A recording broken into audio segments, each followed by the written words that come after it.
Hey, I'm John. This video is going to be a quickie about what not to do after I did it and screwed it up. So this gun here I've been carrying for a long time. Well, not real long, but pretty long, about 5 or 6 years or something.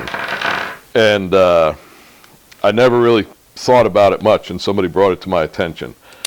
So if you zoom in, actually somebody's helping me with this video. So if you zoom in and look at this side, you got it?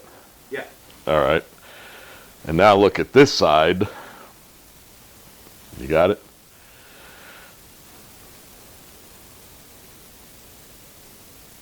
All right. So you see how beat up this side is and how normal that side is. So you would think that it's from sweat because I wear it in a pancake style holster. So you would think that it's sweat up against my body, which it is, but it's actually not. Here in North Alabama, we're inundated with ticks. They're bad. So when I go into the forest, like for the past 2 summers, I was helping a friend of mine out at his farm.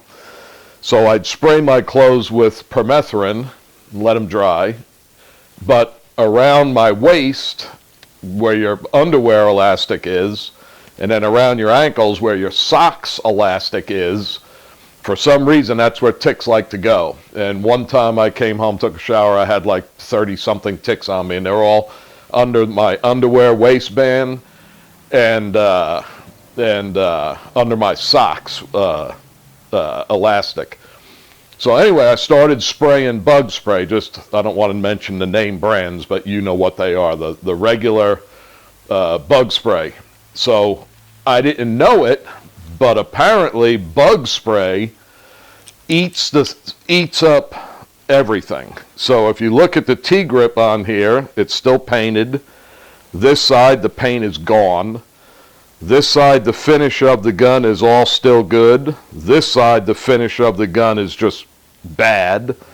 The screw, the medallion, the lacquer on the grip, the backstrap from where my fat hangs over and is on the part of the backstrap.